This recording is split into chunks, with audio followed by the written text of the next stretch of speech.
Students, welcome to the channel chartered Guru. और मैं हूं सीए सचिन लोया। और आज मैं आपको बताने जा रहा हूं एक ऐसा परफेक्ट फॉर्मूला जिसे अगर आप सही तरीके से लागू करो तो आपको बड़ी ही आसानी से मिल सकते हैं केस स्टडी क्वेश्चंस में पूरे मार्क्स। और हम आगे बढ़ने से पहले आप हमारे YouTube चैनल को सब्सक्राइब करना ना भूलें ताकि आपको मिलते रहे ऐसे और भी यूज़फुल वीडियोस। तो चलो देखते हैं केस स्टडी क्वेश्चन में कैसे हम पा सकते हैं पूरे मार्क्स। स्टूडेंट्स, आज मैं आपके साथ एक बहुत ही इम्पॉर्टेंट टॉपिक डिस्कस कर रहा हूँ और वो टॉपिक है केस स्टडी का आंसर कैसे लिखें। जैसे कि आप सब जानते हो सीए फाउंडेशन के पेपर 2 में कम से कम 25 मार्क्स की केस स्टडीज आती है। तब आप सबका ये बहुत ही एक इम्पॉर्टेंट टॉपिक बन जाता है कि केस स्टडी का आंसर कैसे करें। तो आपको YouTube पे काफ़ी सारे वीडियोस मिल जाएंगे जो अलग अलग फैकल्टीज़ ने अपलोड किए हैं, जो कि बहुत अच्छे से आपको ये चीज़ बताते हैं कि केस स्टडी का आंसर लिखने का पैटर्न क्या है। पर मैं आपको थोड़ा उसके भी पहले लेके आता हूँ। वो जो पैटर्न है वो तो फॉलो करना ही है, वो मैं भी आपको बताऊँगा 1-2 मिनट बाद। बट पहले वो राइटिंग पैटर्न में जाने से पहले कुछ स्टेप्स है जो हमको करने चाहिए। तो हम केस लॉ का आंसर कैसे करना है इसको हम 3 पार्ट्स में डिवाइड करेंगे। सबसे पहले तो आपको लीगल प्रोविजंस आपको समझने हैं। मतलब क्या, आपको लॉ को समझना है। तो इसके लिए आप कैसे समझोगे लॉ को? तो आपने क्लासेस अटेंड किए हैं, आपको ICAI ने मटेरियल प्रोवाइड किया है। वो सारा मटेरियल आपने 1 बार 2 बार 3 बार पढ़ लिया है और आपने क्लासेस भी अटेंड किए हैं। और ये बेसिक स्टेप है, ये आप सबने किया होगा। और अगर नहीं किया होगा तो पहले आप इस पे फोकस करो। मतलब क्या, आप पहले लॉ के बेसिक रूल्स समझ लो। ऑफर क्या होता है, एक्सेप्टेंस क्या होता है, एक्सेप्टेंस का कम्युनिकेशन कैसे होना चाहिए, कंसिडरेशन का मतलब क्या, कंसिडरेशन के रूल्स क्या। तो पहले आप एक बार थोरोली लॉ पढ़ लो। डायरेक्ट आप अगर केस स्टडीज प्रैक्टिस करने जाओगे तो आपका है जो भी कॉन्फिडेंस आपके पास है वो पूरा कम हो जाएगा। तो आप डायरेक्ट केस स्टडीज के पीछे मत पड़ो, पहले आप अपने लॉ को स्ट्रॉन्ग करो।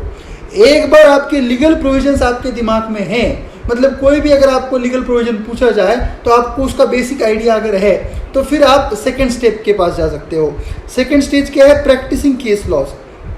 अब आपको केस लॉज की प्रैक्टिस करनी है। प्रैक्टिस मतलब क्या, आपको केस लॉज पढ़ने और उस पर कंक्लूजन क्या होना चाहिए ये आपको समझना है। अब आप बोलोगे सर अगर लीगल प्रोविजंस पता है तो केस लॉ के कंक्लूजन तो हमेशा हमारे परफेक्ट ही आएंगे।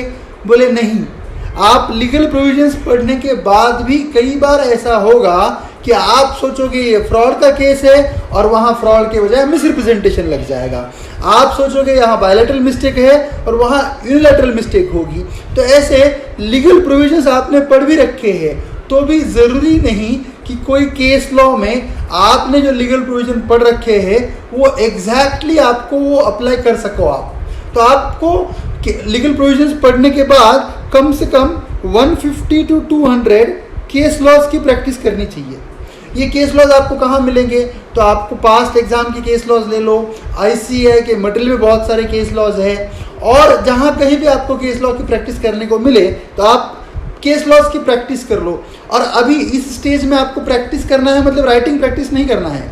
आपको सिर्फ केस लॉ पढ़ना है और मेंटली ये चेक करना है कि यहाँ पे कौन सी प्रोविजन अप्लाई होगी और यहाँ कौन सा कंक्लूजन होना चाहिए। मतलब केस लॉ में जो क्वेश्चन है उसका कौन सा कंक्लूजन सही है, वो X का कहना सही है या Y का कहना सही है। तो ये सिर्फ एक मेंटल स्टेज है, यहाँ पे अभी तक आपने राइटिंग प्रैक्टिस नहीं किया। अब ये दोनों चीज़ें परफेक्ट होने के बाद तीसरा स्टेज आता है राइटिंग प्रैक्टिस। अब ये स्टेज आपको जो सबसे ज़्यादा कॉम्प्लिकेटेड लगता है स्टूडेंट को वो एकदम ईजी हो जाएगा। क्यों?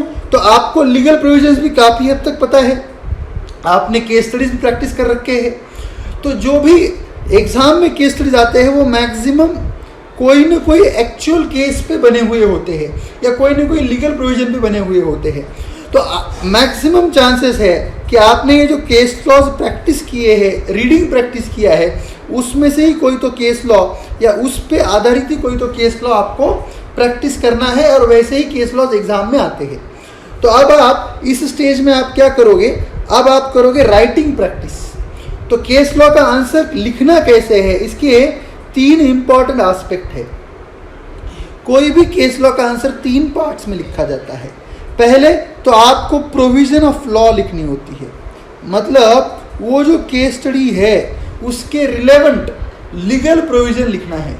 जैसे मान लो कोई केस स्टडी कंसिडरेशन से संबंधित है, जिसमें कंसिडरेशन थर्ड पार्टी पे कर रही है, तो आपको प्रोविजन ऑफ लॉ में क्या लिखना है, जो भी आपने रूल पढ़ रखा है। रूल क्या पढ़ा है, consideration may move from third party, तो ये प्रोविजन ऑफ लॉ है, तो मे move from third party.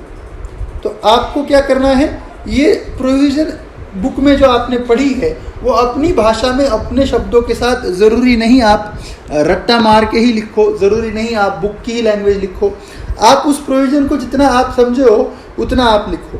Provision लिख दी 2, 3, 4, 5, 6 लाइन, जितने भी प्रोविज़न हैं, अब जितने एक्चुअल लाइन है उतने ही लिखो, बिना वजह इसको बढ़ाने की ज़रूरत नहीं है। अगर एक्चुअल प्रोविज़न 3 लाइन की है तो आप 3 ही लाइन लिखो। फिर सेकेंड पॉइंट आपको लिखना है कंपैरिजन। इसमें आपको ये बताना है कि ये जो ऊपर दिया गया रूल है ये कैसे इस केस स्टडी को अप्लाई होता है और उसको अप्लाई करना है एक्चुअल में। तो इसमें आपको फैक्ट्स ऑफ द केस लिखने पड़ते हैं, मतलब केस में क्या क्या हुआ है वो सब लिखना पड़ता है, और आपको ये बताना होता है कि कैसे वो प्रोविजन ऑफ लॉ उससे रिलेवेंट है। और लास्ट पार्ट होता है जिसमें आपको कंक्लूजन लिखना है। कंक्लूजन में आपको फाइनल डिसीजन देना है या फाइनल अपनी बात बतानी है कि किसका क्या अधिकार है, और जो क्वेश्चन पूछा है उसका यस नो टाइप में आंसर लिखना होता है। यहाँ पे मतलब क्वेश्चन में क्या लिखा होता है, is mister X entitled to file a suit, ऐसा एंड में केस स्टडी के एंड में क्वेश्चन होता है। तो आपको यहाँ पे इस स्टेज में आंसर लिखना होता है yes he is entitled to, और उसका शॉर्ट में आपने जो भी कंपैरिजन किया है, प्रोविजन ऑफ लॉ लिखा है, उसको शॉर्ट में कोरिलेट करना है। तो ऐसे 3 पार्ट में आपको आंसर लिखना है। अब ये चीज़ नॉर्मली आपने जहाँ क्लासेस किए हैं या आपने कोई यूट्यूब पे वीडियो देखा होगा तो ये सारी चीज़ें आपने पढ़ी होगी, फिर भी मैंने एक बार रिपीट कर दी ये 3 चीज़ें। अब मैं फिर से वापस वो 3 स्टेजेस पे आता हूँ। तो देखो, पहला स्टेज, अगर आप मान लो डायरेक्ट राइटिंग प्रैक्टिस करोगे तो पता है क्या होगा, अगर मान लो आपने अभी तक लीगल प्रोविजन आपके उतने परफेक्ट नहीं है, मतलब आपने लॉ तो पढ़ रखा है बट एक ही बार पढ़ा है, अभी तक लॉ आपको पूरी तरीके से समझा नहीं, ना आपने कभी कोई प्रैक्टिस की है, केस लॉज रीड किए हैं, ना आपने केस लॉज का रीडिंग प्रैक्टिस किया है, तो आप डायरेक्टली अगर राइटिंग पे जाओगे तो आपका हाल कैसे हो जाएगा, जैसे मान लो अंधेरे में तीर चला रहे हो आपको, और ना आपको कॉन्फिडेंस आएगा केस लॉ का आंसर लिखने का, और ना ही आपको मार्क्स मिलेंगे। तो ये जो थर्ड वाला स्टेज है राइटिंग प्रैक्टिस, ये तभी आपको करना चाहिए जब आपके पहले 2 स्टेज कंप्लीट हो चुके हैं।